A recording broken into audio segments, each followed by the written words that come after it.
Mabilis pa rin ang tibok ng puso ko kapag naaalala ko ang araw na iyon. Ako si Maria Carmen, 70 taong gulang, at narinig ko mismo ang aking anak na nagpaplano kasama ang kanyang kaibigan kung paano nila ako gagawing yaya ng dolsi bata sa buong durasyon ng kanyang kasal. Masyadong magiging abala ang matanda sa paghahabol sa mga bata para makialam sa mga hindi niya dapat pakialaman. Pagtatawanan nila. Sa sandaling iyon, nagpasya ako na hindi na ako magiging punong abala sa kasal at hindi ko na rin sasagutin ang handaan. At nang dumating ang malaking araw, walang tigil sa pagtunog ang aking cellphone habang ninanamnam ko ang isang baso ng champagne sa isang luxury spa. "Nasaan ka na, nanay? Dumadating na ang mga bisita at walang pagkain?" Sigaw ng anak ko sa telepono, puno ng desperasyon. Pero bago tayo magpatuloy, siguraduhing nakasubscribe ka na sa channel at isulat sa comments kung saan mo pinapanood ang videong ito. Gustong-gusto naming malaman kung saan nakakarating ang aming mga kwento. Kilala ako bilang si Doña Carmen, ang tagapagligtas. Byuda na ako sa loob ng 15 taon at inilaan ko ang aking buhay para sa aking dalawang anak, sina Marian at Richard. Nang ipahayag ni Marian, ang bunso kong anak, na magpapakasal na siya kay Edward, abot langit ang tuwa ko.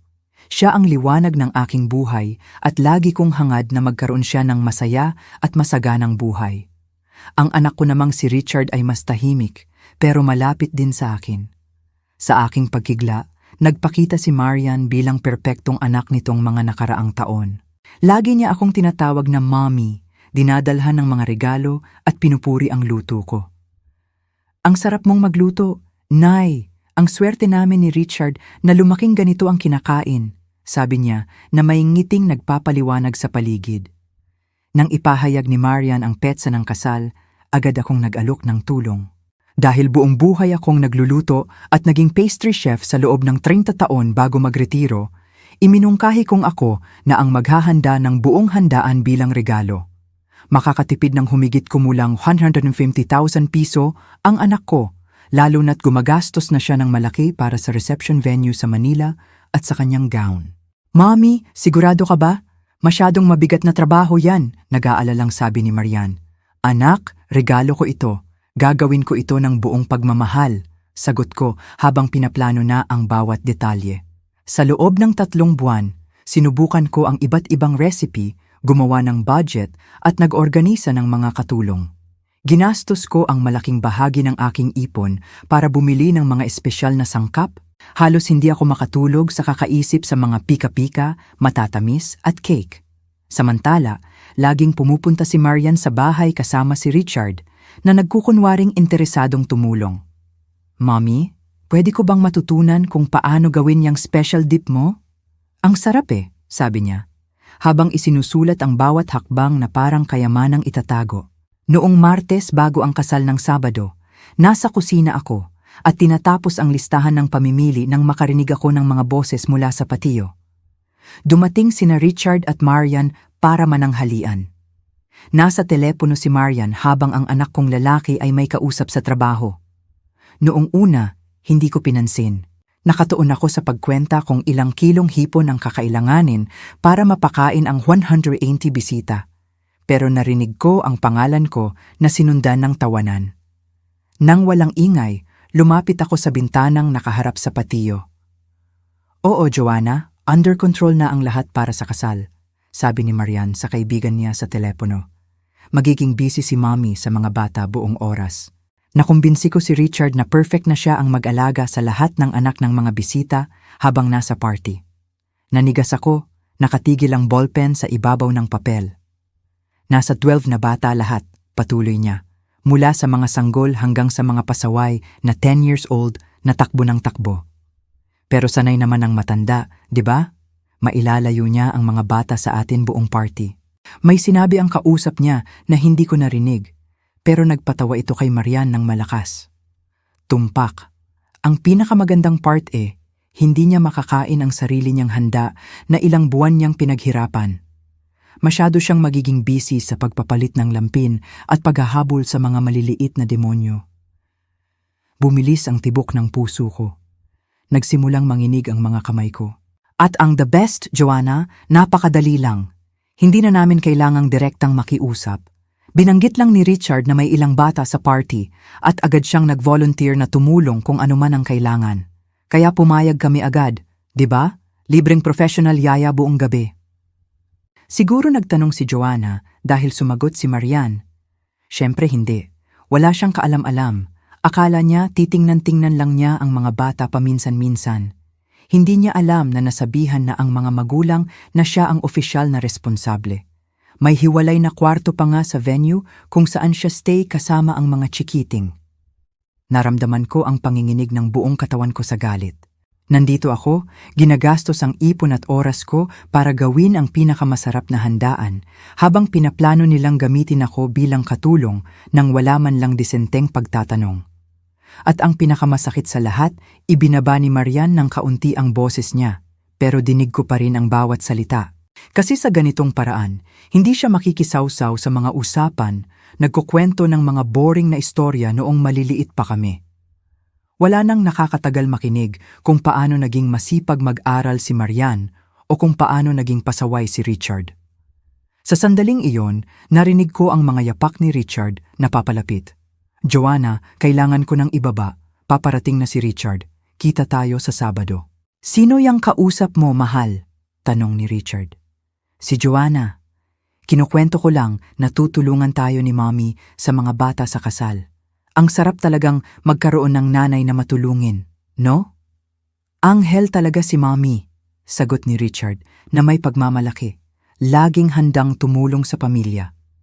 Hindi ko alam kung paano niya kinakaya ang dami ng ginagawa sa edad niya. Oo, super convenient, sagot ni Marian, at narinig ko ang sarkasmo na tila hindi napansin ng aking anak na lalaki. Lumayo ako sa bintana na may halong galit at kahihiyan na hindi ko pa naramdaman noon. 70 taon ng buhay na inilaan sa pamilya. At ganoon lang ang tingin nila sa akin, isang convenient na katulong. Pumunta ako sa kwarto ko at umupo sa gilid ng kama habang nanginginig ang mga binti. Tiningnan ko ang mga litrato sa bedside table, mga anak ko noong maliliit pa, ang asawa kong pumanaw na, kaming apat sa beach. Napakaraming alaala, napakaraming pagmamahal na ipinuhunan. Para saan? Para tratuhin bilang isang bagay, isang kasangkapan. Ang sakit ay napalitan ng determinasyon na ilang taon ko nang hindi nararamdaman. Gusto nila akong gamitin? Akala ba nila pwede silang magdesisyon para sa akin nang hindi ako kinokonsulta? Pues, kaya ko ring magbago ng plano. Hindi ako nakatulog ng gabing iyon. Binuo ko ang bawat detalye ng plano ko habang nakatitig sa kisame. Kinabukasan, alam ko na ang gagawin. Tinawagan ko ang kaibigan kong si Sophie, 45 anyos. Sophie, kailangan ko ng tulong mo, sabi ko agad pagkasagot niya. Anong nangyari, Carmen? Iba ang boses mo. Ikinuwento ko sa kanya ang lahat ng narinig ko, bawat salitang lumabas sa bibig ng anak ko. Nang matapos ako, nagbitaw si Sophie ng mura na hindi ko pa narinig sa kanya. Walang hiya, paano niya nasasabing ganyan ang sarili niyang ina, pagkatapos ng lahat ng ginagawa mo para sa kanila? Oo nga, at si Richard ang sarili kong anak, sumang-ayon dito. Anong gagawin mo? Kumprontahin sila? Hindi, sagot ko na nakakaramdam ng kakaibang katahimikan. Ibibigay ko sa kanila ang eksaktong nararapat sa kanila at kailangan ko ang tulong mo. Simple lang ang plano ko, pero kailangang maisagawa ng perpekto. Sa mga sumunod na araw, umakto ako na parang walang nangyari.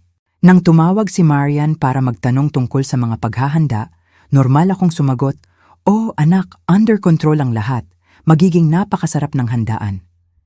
Nang magtanong si Richard kung pwede rin siyang magdala ng mga laruan para libangin ang mga bata, ngumiti ako ng matamis.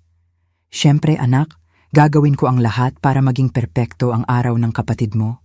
Sa loob-loob ko, kumakabog ang dibdib ko sa halong lungkot at determinasyon. Nagsisimula akong mapagtanto na hindi ako nakikita ng sarili kong pamilya bilang tao na may mga gusto at limitasyon. Isa lang akong lola na laging available kahit anong mangyari. Noong Huwebes, sinimulan ko ang plano. Una, tinawagan ko ang lahat ng suppliers kung saan ako nag-order ng mga sangkap para sa handaan. Magandang umaga, ako si Maria Carmen. Kailangan kong i-cancel ang order ko para sa Sabado. Pero ma'am, masyadong last minute na po. Alam ko at humihingi ako ng paumanhin. Babayaran ko ang penalty sa cancellation. Isa-isa kong kinansela ang lahat ng order. May ilang suppliers na naningil ng cancellation fee na umabot sa halos 20,000 piso pero hindi ko ininda. Maliit na halaga ito para sa aking dignidad. Pagkatapos, tinawagan ko ang aking hairdresser na si Rene kung saan may appointment ako ng Sabado ng umaga. Rene, kailangan kong i-cancel ang appointment natin sa Sabado. Pero, Doña Carmen, hindi ba kasal ng anak nyo? Oo, pero nagkaroon ng pagbabago sa plano. Naintindihan ko. Gusto nyo bang i-reschedule? Hindi. Sa ngayon, sasabihan na lang kita kung kailangan ko na. Nang hapong iyon, dumaan si Sophie sa bahay para tulungan ako sa ikalawang bahagi ng plano. Sigurado ka ba dito, Carmen? Hindi mo ba pagsisisihan? Ngayon lang ako naging ganito kasigurado sa buhay ko, Sophie. Kung hindi ko paninindigan ang sarili ko ngayon, sa edad na 70, kailan pa? Ngumiti si Sophie at binuksan ang kanyang bag. Inilabas niya ang papel na may address ng isang spa na 2 oras ang layo mula sa lungsod, malapit sa Tagaytay. Naka-reserve na tayo ng luxury double suite kasama ang massage, facial treatments, jacuzzi at 5-star dinner. Magkano ang inabot ng lahat ng yan? Nag-aalala kong tanong. Eksaktong kapareho ng halagang gagastusin mo sana sa handaan nila, sagot niya na may ilyong ngiti. Naisip ko na makatarungan lang na sa sarili mo naman ikaw mag-invest sa unang pagkakataon matapos ang maraming taon. Nang gabing iyon, nag-impake ako ng maliit na maleta. Naglagay ako ng damit para sa 2 araw, mga gamot ko, paborito kong libro at ilang personal na gamit. Sumulat ako ng liham at iniwan sa mesa sa kusina kung saan alam kong makikita nila ito. Noong Biyernes, bisperas ng kasal, nakatanggap ako ng ilang tawag mula kina Marian at Richard, kinukumpirma ang mga huling detalye. Mommy, nakuha mo na ba yung mga special cupcake liners? Tanong ni Marian na sabik. Oo, anak. Paparating na ang lahat. At naalala mo ba yung special dip na gustong-gusto ni Edward? Oo naman, anak. Marami nito. Mommy, tawag naman ni Richard kinalaunan. Gusto malaman ni Marian kung pwede kang pumunta ng mas maaga sa venue para ayusin ang area ng mga bata. Sabihin mo sa kanya na maging panatag. Ako ang bahala sa lahat. The best ka talaga, Mommy. Hindi ko alam kung anong gagawin namin kung wala ka. Sa bawat kasinungalingang sinasabi ko, nakakaramdam ako ng halong guilt at kalayaan. Hindi ko ugaling lokohin ang mga anak ko, pero hindi rin makatarungan ang ginagawa nila sa akin. Sabado ng umaga, napakaganda ng langit. Nagising ako ng 5:00 ng umaga, mas maaga sa nakasanayan ko. Naligo ako ng matagal, inayos ang buhok, at isinuot ang pinakamaganda kong damit. Hindi yung inihanda ko para sa kasal, kundi isang kulay turquoise na binili ko ilang taon na ang nakakaraan at hindi pa nasusuot, tinatabi para sa espesyal na okasyon. Eksaktong 7:00, pumarada si Sophie sa tapat ng bahay ko. Bumaba siya ng kotse na abot-tenga ang ngiti at may dalang 2 baso ng kape. Ready na para sa pinakamagandang araw ng buhay mo, friend? Higit pa sa ready, sagot ko na nakakaramdam ng kakaibang gaan. Bago lumabas, sinulyapan ko sa huling pagkakataon ang liham na iniwan ko sa mesa. Mga minamahal kong anak, sa oras na mabasa niyo ang liham na ito, papunta na ako sa isang nararapat na pahinga. Sa loob ng ilang buwan, inihanda ko ang lahat para maging perpekto ang kasal ni Marian. Pero nang matuklasan ko na ang tunay na papel ko sa party ay maging yaya ng 12 bata sa buong selebrasyon, nang wala man lang nagkaroon ng konsiderasyon na tanungin ako kung gusto ko ang tungkulin na yon. Nagpasya ako na hindi ako dadalo, walang handaan, walang ninang, walang yaya. Siguro ito ay magtuturo sa inyo ng halaga ng respeto at komunikasyon. Ang isang taong 70 anyos ay hindi isang kagamitan na gagamitin kung kailan lang convenient, kundi isang tao na may mga kagustuhan at limitasyon. Babalik ako sa Linggo ng gabi nang may pagmamahal, pero higit sa lahat, may dignidad. Mommy, sumakay ako sa kotse ni Sophie at inilagay ang maliit na maleta sa likod. Last chance para magbago ng isip, sabi ni Sophie na seryosong nakatingin sa akin. Tumingin ako sa bahay ko, kung saan ko pinalaki ang mga anak ko, kung saan ako namuhay kasama ang asawa ko, kung saan ako nagpalipas ng mga nakaraang buwan sa pagpaplano ng bawat detalye ng kasal na iyon. Tara na, matatag kong sagot. Habang nasa biyahe, pinanatili kong nakabukas ang cellphone ko pero naka-silent. 9:00 na ng umaga nang magsimula ang mga unang tawag. Una si Marian, tapos si Richard. Inimagine ko na dumarating na sila sa venue para ayusin ang huling detalye, umaasang makakita ng mesang puno ng masasarap na pagkaing ipinangako ko. Hindi mo ba sasagutin? Tanong ni Sophie, napapansin ang walang tigil na pag-vibrate ng cellphone ko. Hindi pa, gusto kong mahanap muna nila ang sulat. Bandang 10:00 ng umaga, naging sunod-sunod na ang mga tawag. Halos hindi na tumigil ang pag-vibrate ng telepono ko. Kaya nagpasya akong i-airplane mode ito.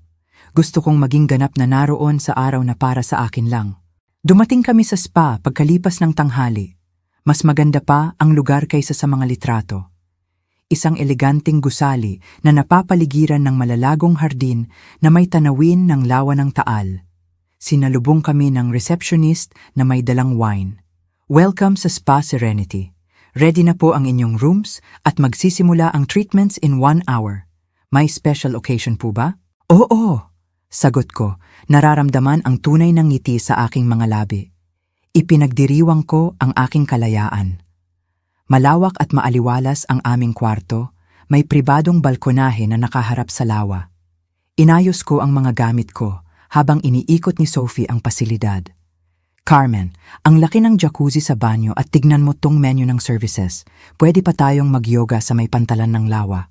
Sa isang saglit, hinayaan kong isipin kung ano ang nangyayari sa Maynila. Ang kasal ay nakatakda ng 4:00 ng hapon, pero ang paghahanda ng handaan ay dapat nagsimula na ng napakaaga. Siguradong natataranta na sina Richard at Marian kung nasaan ako at bakit walang pagkain.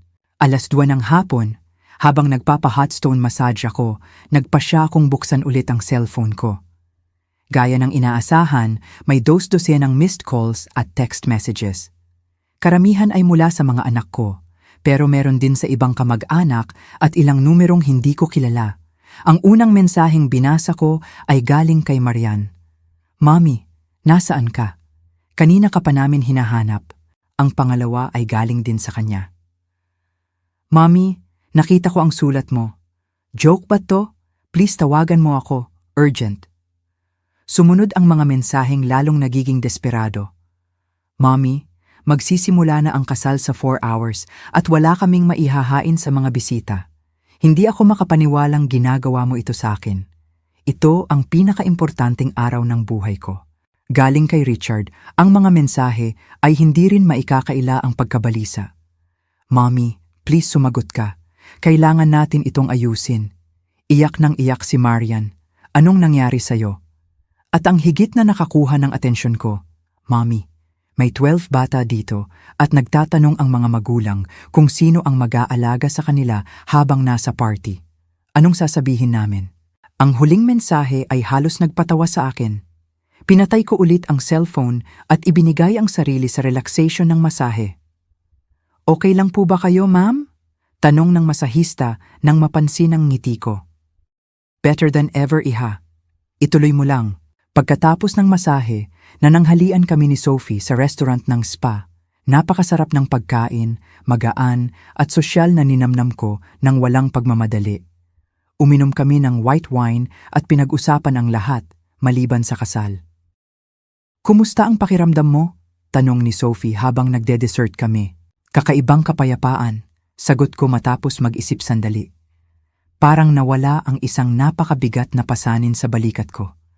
Pasanin na hindi ko alam na dinadala ko pala. Alam mong kailangan mo silang harapin balang araw, di ba? Alam ko, pero hindi ngayon. Ang araw na ito ay akin lang. 3:00 ng hapon, oras na dapat nasa venue na ako, at tumutulong sa huling preparasyon, nagpapa-chocolate body scrub ako. Nakakatawa ang kaibahan. Sa halip na nasa kusina at puro matatamis ang kamay para sa iba, binabalot ako ng tsokolate para sa sarili kong kasiyahan. Pagkatapos ng treatment na yon, nagpasya akong buksan ulit ang telepono. Walang tigil ang pagpasok ng mga mensahe at tawag. Pinakinggan ko ang ilang voice message na iniwan ni Marian. Mommy! Garalgal ang boses niya sa iyak. Hindi ako makapaniwalang ginagawa mo ito. Kasal ko to. Paano mo nagawang i-cancel ang buong handaan? Sinusubukan naming humanap ng last-minute catering pero walang makatanggap sa amin. Magsisimula nang dumating ang mga bisita at wala kaming maibibigay. Isa pang audio galing kay Richard. Mommy, please, kung galit ka man sa anumang dahilan, pag-usapan natin. Pero huwag mong gawin ito kay Marian. Wala siyang kasalanan. Please, sabihin mo man lang kung saan mahahanap ang suppliers mo para masalba namin ang kahit ano. Nakinig din ako ng mensahe mula kay Edward, ang groom. Doña Carmen, please. Wasak na wasak si Marian. Kung may nangyari man, naiintindihan namin, pero kailangan namin ang tulong niyo ngayon. Mahirap pakinggan ang hinagpis sa boses nila, lalo na kay Marian at Edward na tila walang kinalaman sa planong gawin akong yaya. Sandali, naalala ko ang narinig ko. May alam si Marian. Sa isang saglit, halos bumigay ako. Halos tumawag na ako para sabihin kung nasaan ang mga suppliers, pero dumating ang isang audio mula mismo kay Marian. Mommy, hindi ko alam kung anong nangyari sa'yo, pero napaka-irresponsable nito. May 180 taong dumarating at walang pagkain at may 2 bata dito na walang mag-aalaga. Galit na galit ang mga magulang. Sinisira mo ang kasal ng sarili mong anak. Ang tunong iyon, mapang-akusa at demanding, ang muling nagpaningas ng determinasyon ko. Nagpasya akong sagutin ang isang tawag. Pinili kong tawagan si Richard. Sinagot niya sa unang ring. Mommy, salamat sa Diyos. Nasaan ka? Hello anak. Nasa isang napakagandang spa ako kasama si Sophie. Kakatapos ko lang magpa-chocolate scrub. Tumagal ng ilang segundo ang katahimikan sa kabilang linya. Nasa spa ka ngayon? Sa araw ng kasal ni Marian? Oo, anak. Hindi mo ba binasa ang sulat ko? Ipinaliwanag ko lahat doon. Mommy, binasa namin ang sulat pero akala namin joke lang o masamang biro. Hindi ka naman seryoso, di ba? Hindi pa ako naging ganito kaseryoso sa buhay ko, Richard.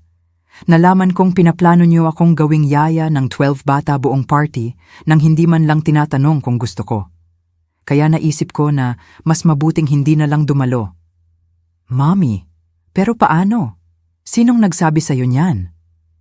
Narinig ko ang kapatid mo nakausap ang isang Joanna sa telepono.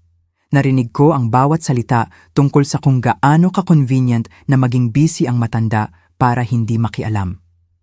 Isa pang katahimikan, mas mahaba ngayon. Narinig niyo si Marian na sinabi yon? Narinig ko, anak. Noong Martes habang nasa patio kayo. Nasa telepono kakausap ang trabaho at sinamantala ng kapatid mo ang pagkakataon para ibunyag ang tunay na tingin niya sa akin sa kaibigan niya. Mommy, baka may misunderstanding lang. Hindi sasabihin ni Marian ang ganon. Richard, 70 anyos na ako, hindi 7. Alam na alam ko ang narinig ko. At ngayon, kung mamarapatin mo, may hot stone session pa akong naghihintay. Teka, Mommy. Paano ang handaan? Anong gagawin namin? Nagsisimula nang dumating ang mga bisita.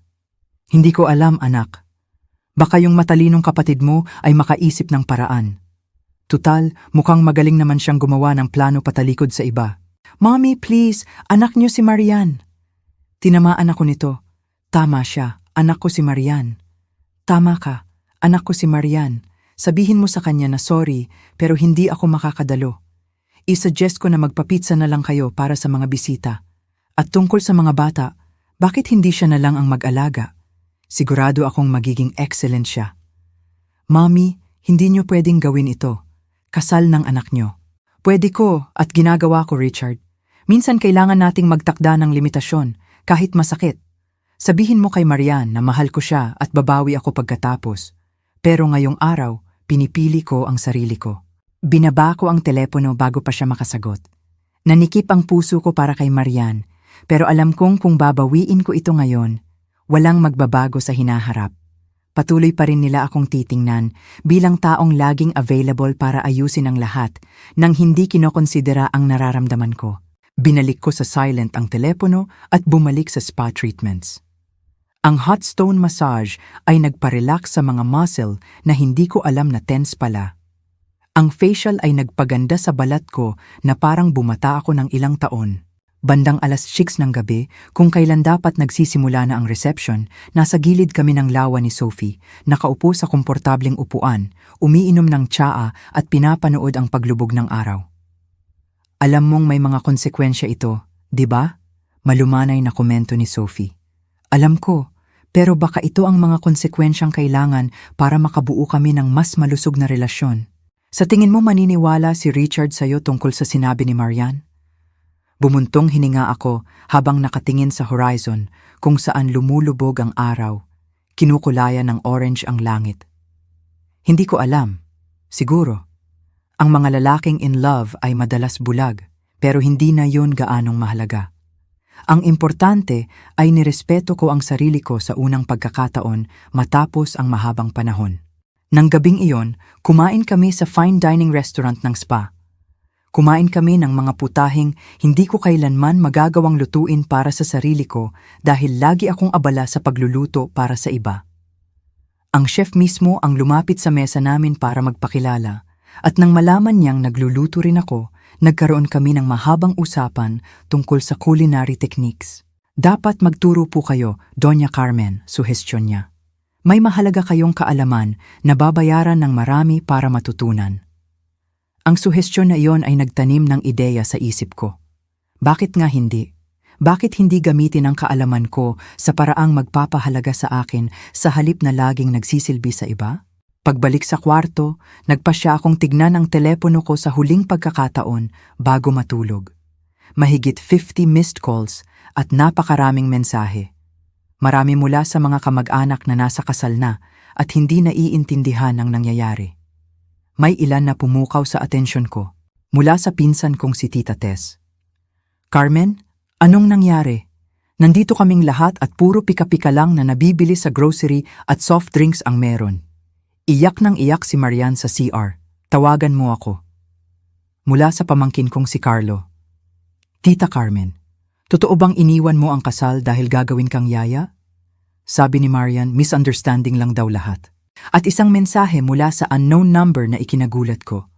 Doña Carmen, ako po si Luisa, nanay ni Peter, isa sa mga batang dapat aalagaan niyo ngayong araw. Gusto ko lang sabihin na kalokohan ang ginawa nila sa inyo. Maraming nanay dito ang galit dahil walang nag-abisong, walang magbabantay sa mga bata. 3 pamilya na ang umalis. Tama lang ang ginawa niyo na may dignidad.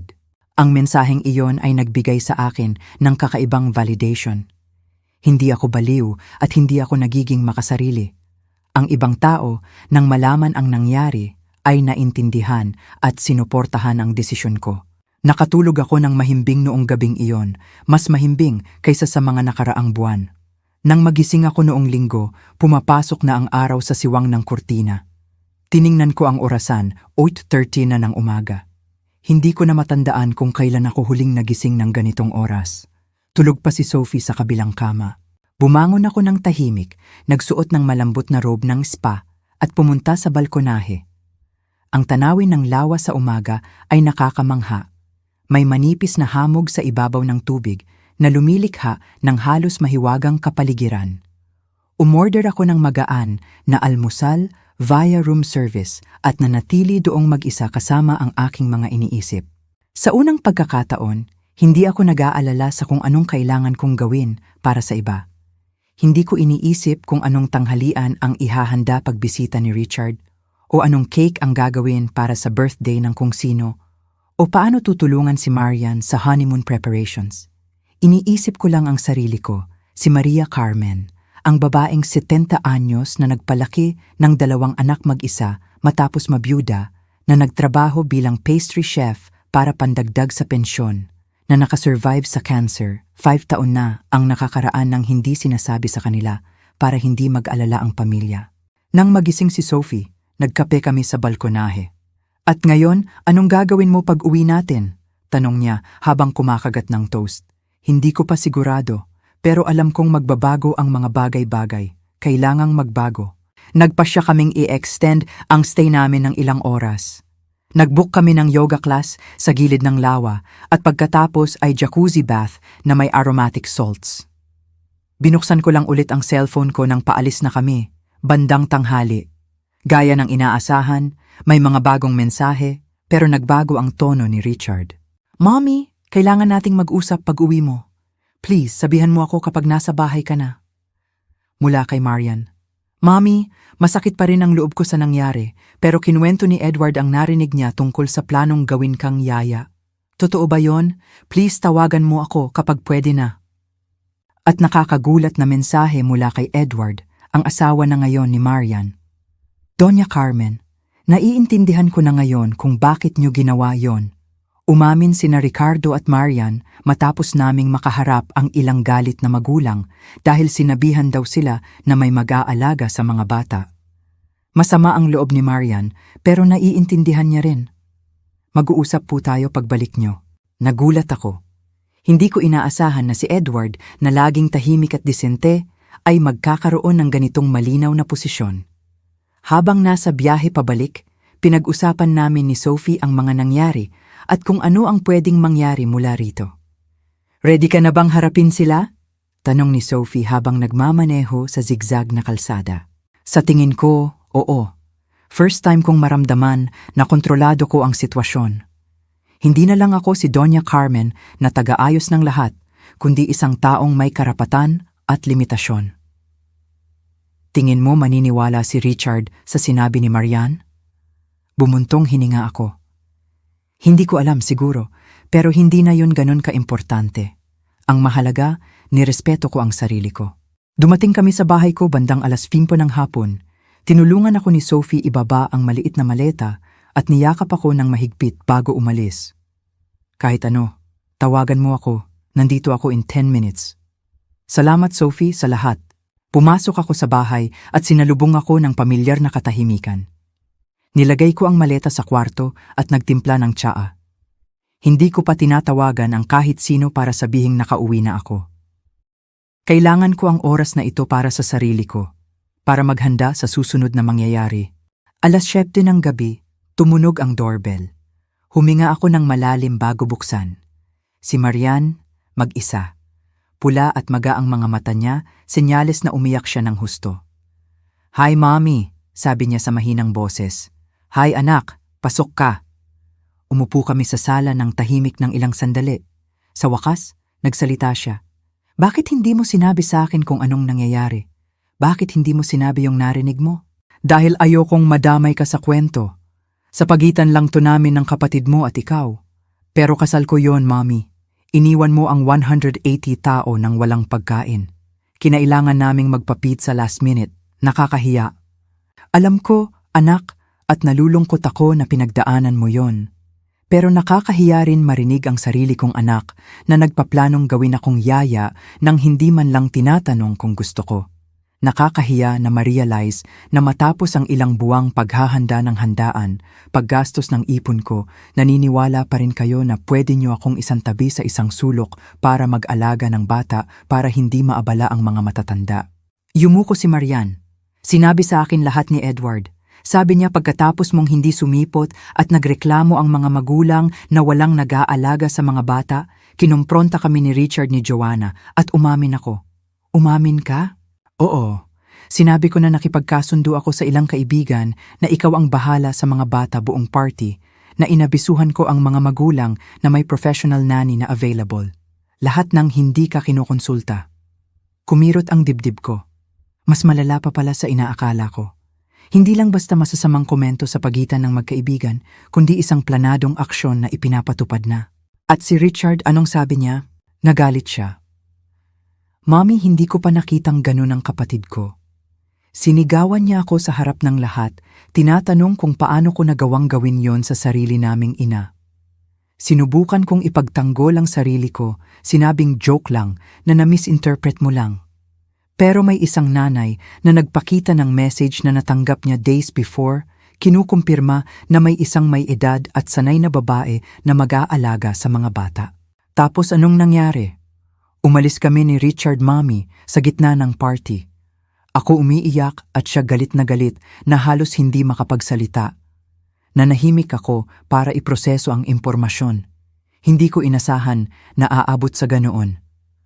"Marian, sorry sa kasal mo. Seryoso, Hindi ko ginusto na ang special day mo ay markahan ng ganitong gulo. Tumingin siya sa akin na puno ng luha ang mata. Alam ko, Mommy, masama ang loob ko syempre. Pero nung pinaliwanag ni Edward ang nangyari, naintindihan ko. Lagi mong ginagawa ang lahat para sa amin. Laging available ka. At kapalit, ano? Mga taong nagpaplanong gamitin ka nang hindi ka kinokonsulta. Hindi mo ginawa yon, anak. Hindi mo kasalanan. Pero hinayaan ko, Mommy. Alam kong ginagastos mo ang ipon mo sa handaan. Alam kong nagpapakahirap ka sa preparasyon at wala akong ginawa para pigilan ito. Masyado akong naging busy sa sarili kong kasal. Natural lang yon. Hindi natural. Dapat napansin ko kung gaano ka namin pinapahirapan. Dapat kinwestiyon ko nung ako mismo ang nagsuggest na ikaw ang mag-alaga sa mga bata. Pinunasan niya ang luhang tumulo sa pisngi niya. Alam mo kung anong pinakamasakit, Mommy? Pagkatapos mong hindi sumipot, pagkatapos naming mag-serve ng pizza sa kasal na dapat ay sosyal, pagkatapos magreklamo ng mga magulang, maraming tao ang lumapit para sabihin na tama ang ginawa mo. Nagulat ako. Sinabi yon ng mga tao? Oo, si Tita Tess, si Pinsang Carlo, pati nanay ni Edward. Lahat sila sinabing tama lang na manindigan ka na panahon na para turuan ako ng leksyon. Hinawakan ni Marian ang kamay ko. Mommy, galit ako. Pero hindi sa'yo. Galit ako sa sarili ko dahil hindi ko napansin agad ang nangyayari, dahil hinayaan kong umabot ka sa puntong kailangan mong gumawa ng ganito ka-drastic para mapakinggan. Puno na naman ng luha ang mga mata niya. Mapapatawad mo ba ako, Mommy? Naramdaman kong nangingilid din ang luha ko. Niyakap ko ng mahigpit ang anak ko. Wala kang dapat ihingi ng tawad, anak. Wala kang ginawang masama. Teka, ikaw ang nagplano. Nagyakapan kami ng matagal, tahimik lang. Nang maghiwalay kami, mukhang mas kalmado na si Marian.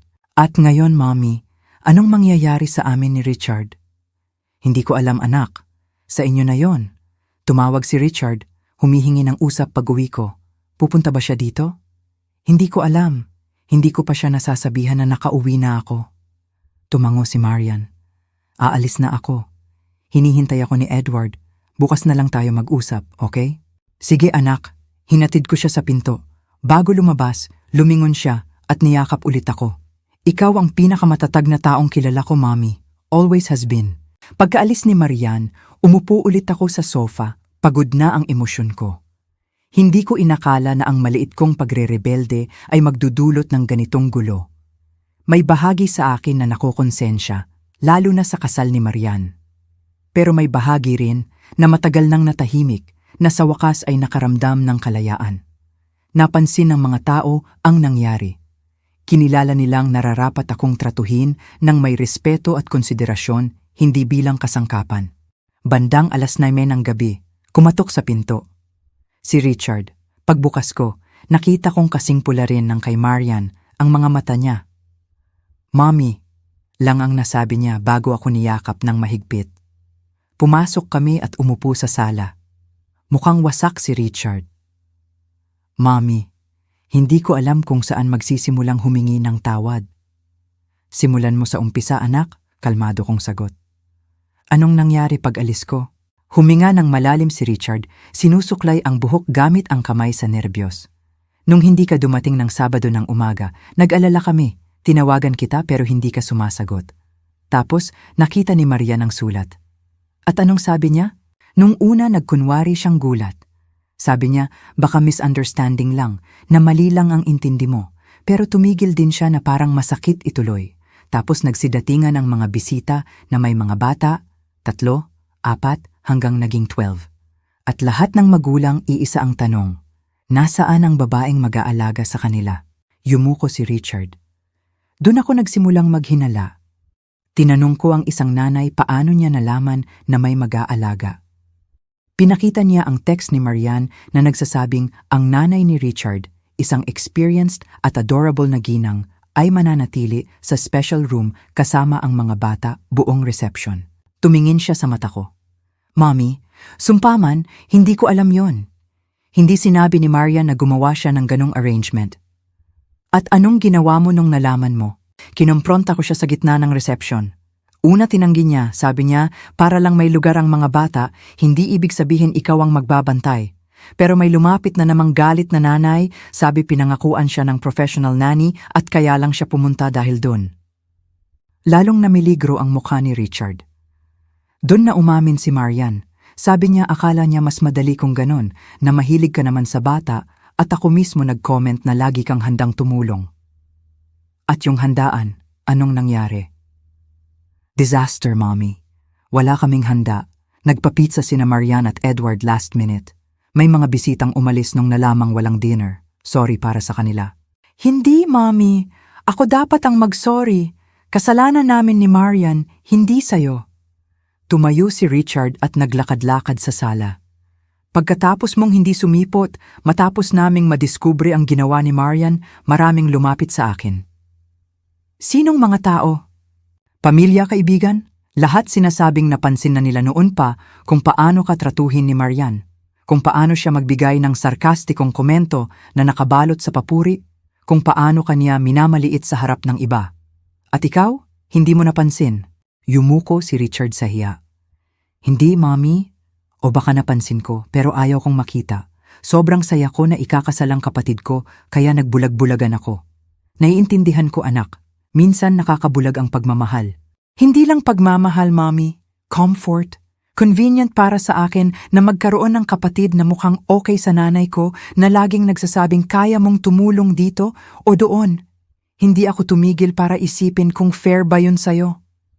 Binitawan ni Richard ang kamay ko at tinakpan ang mukha. Patawarin mo ako, Mommy, na hinayaan kong umabot sa ganito, na hindi kita naprotektahan.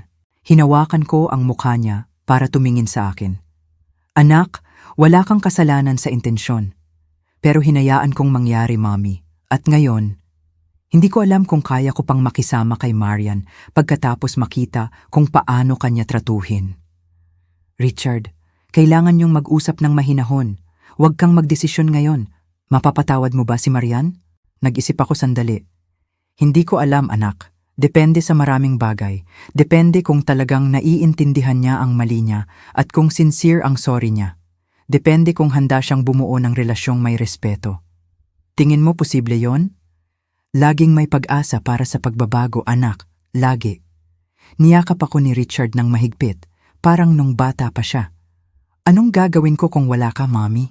Hindi mo kailangang alamin, anak. Lagi akong nandito. Kailangan mo lang intindihin na ang pagiging nandito ay hindi ibig sabihin gagawin ko lahat ng gusto niyo. Gets ko na ngayon, Mommy. Sumpaman. Pagkaalis ni Richard, naiwan akong nagmumuni-muni. Hindi ko inakala na ang maliit na rebelyon ko ay magkakaroon ng ganitong dramatikong epekto. Noong Lunes, 2 araw pagkatapos ng kasal, nakatanggap ako ng tawag, si Edward. Doña Carmen, si Edward po. Busy po ba kayo? Pwede po bang dumaan sandali? Sige, Edward, pwede kang pumunta. Kalahating oras lang, nasa pinto ko na siya na may dalang bulaklak at chocolates. Para sa inyo po, maliit na pasasalamat sa lahat ng ginawa niyo para sa kasal namin, kahit na hindi nangyari ang plano. Salamat, Edward, pero hindi mo na kailangan mag-abala. Pasensya na sa nangyari sa kasal niyo.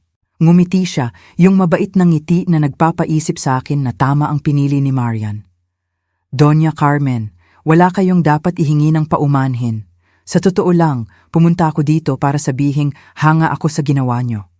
Hanga? Sa pagsira ko ng kasal niyo? Hindi niyo sinira ang kahit ano. Si Marian ang sumira nung nagdesisyon siyang gamitin kayo bilang empleyado nang walang pasabi. Ang ginawa niyo ay pagpapahalaga sa sarili, respeto, at dapat yang ipagdiwang, hindi kondenahin. Natulala ako, gulat sa reaksyon niya. Isa pa, patuloy ni Edward, hindi naman nasira ang kasal. Naging iba lang. Oo, nagpizza kami instead na banquet. May umalis ng maaga, may eksena sina Richard at Marian.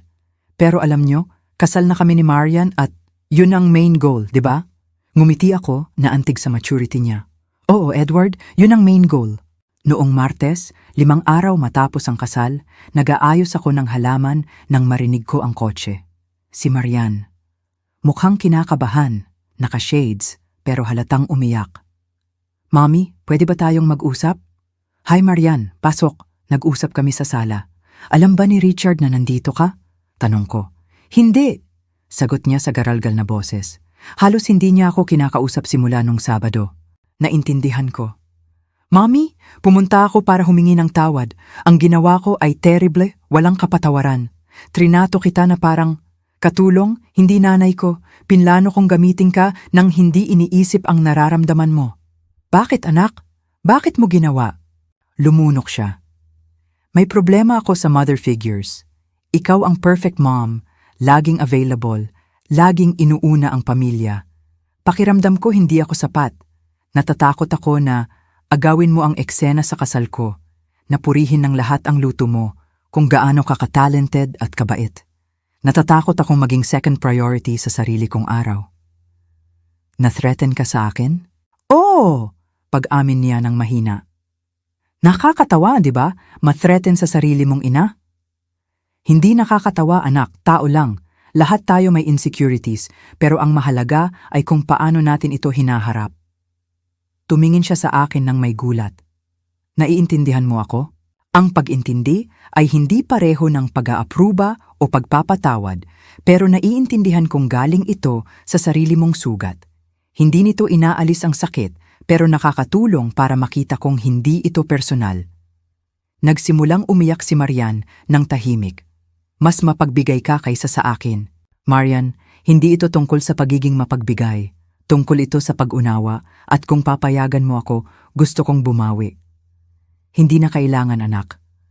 Kailangan, mommy. Please. Tinitigan ko siya. Mukhang sincere.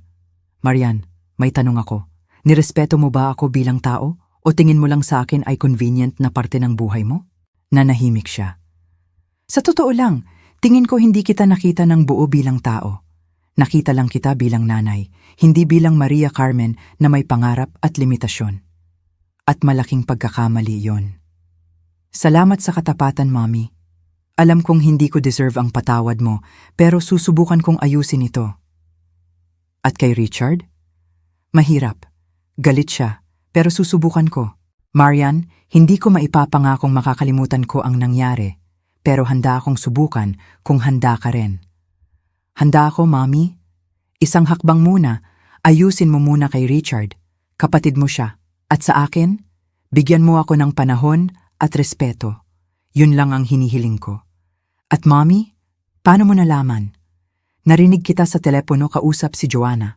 Tinakpan ni Marian ang mukha. Diyos ko, narinig mo lahat? Lahat ng masasamang sinabi ko? Wala akong excuse. Lahat yun kasinungalingan. Sa totoo lang, hanga ako sa'yo. Sa lakas mo, sa independence mo. Hindi ko lang alam paano i-handle. Siguro oras na para matuto, Marian. 2 araw makalipas, binisita ako ni Richard at Edward. Galing sila sa maikling honeymoon weekend. Kumusta ang weekend? Tanong ko. Okay naman, mommy. Iba sa plano pero okay. Mommy, simula ni Richard, nakausap ko si Marian, mukhang nagsisisi talaga siya. Mapapatawad mo ba siya? Nasa proseso pa ako. Ang patawad ay hindi nangyayari overnight, pero susubukan ko. Nagsalita si Edward. Doña Carmen, may proposal kami ni Marian. Gusto naming magkaroon ng maliit na celebration ng kasal namin. Intimate lang. At gusto sana namin, kung payag kayo, kayo pa rin ang maghanda ng pagkain. Pero anak, kasal na kayo? Oo, pero hindi naging tulad ng pangarap namin. Gusto naming bumawi sa inyo, bilang guest of honor, hindi bilang empleyado. Naramdaman ko ang init sa puso ko. Sa kasong yan, ikararangal kong magluto. Pero, dagdag ni Edward, kukuha kami ng mga katulong para sa inyo at walang mag-aalaga ng bata. Guest kayo. Mukhang perpekto yan. Nang sumunod na linggo, tumawag si Sophie. Carmen, hindi ka maniniwala. Naalala mo si Luisa? Yung nag-text sa'yo? Hinanap ako. Gusto kang i-hire. I-hire? Para saan? Para magturo ng cooking classes. Interesado siya sa skills mo bilang pastry chef. May event space siya at gusto niyang mag-offer ng courses. Nagulat ako. Hindi ko naisip magturo. Pero sabi ni Sophie, ikaw ang nagturo sa akin ng masasara na matatamis. Pasensyosa ka, magaling magpaliwanag. Perfect ka dun. Naging interesante ang ideya. Gamitin ang kaalaman ko para sa sarili ko. Magkano ang offer? Magandang rate per hour plus percentage sa students. at ikaw ang masusunod sa oras at recipes. Pag-iisipan ko, Sophie. Pagkalipas ng 3 buwan, tumawag si Marian. Mommy, may good news ako. Buntis ako. Ang saya ko ay hindi maipaliwanag. Anak, ang ganda ng balita. Kailan ko pwedeng i-celebrate? Actually, pupunta kami dyan mamaya. Dinner tayo? Kami ang magdadala ng pagkain. Oras naman para kami ang mag-alaga sa'yo. Naluha ako sa simpleng gesture na, yon. Nang gabing iyon, sinabi nila, Mommy, paglabas ng baby, gusto naming maging present ka hanggat gusto mo, pero re-respetuhin namin ang oras mo. Hindi ka namin gagawing full-time yaya, maliban kung gusto mo. Oo, Doña Carmen, sang-ayon ni Edward. Kayo ang magiging pinakamagandang lola, pero sa sarili niyong terms. Nagsimula akong magturo sa Carmen's Culinary School. Naging sikat ang kurso ko at lumipat kami sa mas malaking pwesto. Habang nagtuturo, naisip ko kung paano nagbago ang buhay ko sa loob ng 1 taon. Mula sa pagiging lola na convenient gamitin, naging respetadong guro ako, lolang may sariling desisyon at babaeng natutong pahalagahan ng sarili. Sa pagtatapos ng klase, lumapit ang isang estudyante, 65 anyos. Doña Carmen, na-inspire niyo ako. Akala ko lola na lang ako na tagabantay ng apo. Pero nakita ko kayo, na-realize kong never too late para rediskubrihin ang halaga natin. Ngumiti ako. Hindi pa huli ang lahat. 70 na ako nung naintindihan kong ang pagmamahal sa pamilya ay hindi pagwawala ng sarili. Ngayong gabi, habang nakatingin sa mga bituin, nagmuni-muni ako. Nagsimula ang lahat sa narinig kong usapan. Ang sakit na yon ang nagtulak sa akin sa rebolusyong nagpabago sa pamilya namin. Ngayon, sa edad na 71, ako si Maria Carmen, guro, lola, ina, kaibigan. Isang babaeng naintindihan na ang respeto ay nagsisimula sa sarili. Tumunog ang telepono. Si Sophie. Ano na, famous teacher? Ready na sa dinner? Higit pa sa ready, Sophie. Araw ng selebrasyon ngayon. Selebrasyon ng ano? Ng buhay, friend. Buhay na sa wakas ay nabubuhay tayo sa sarili nating paraan. Humarap ako sa salamin. Nakita ko ang babaeng iba sa nakaraang taon. Parehong uban, parehong kulubot, pero iba ang tingin, mas matatag, mas masaya. Ito ako si Maria Carmen at karapat-dapat ako sa respeto. At kung nagustuhan mo ang kwentong ito, i-click ang susunod na video na lumalabas sa screen. Dahil naroon ang isang kwento ng pagtataksil at pagbawi na hindi mo pa nakikita.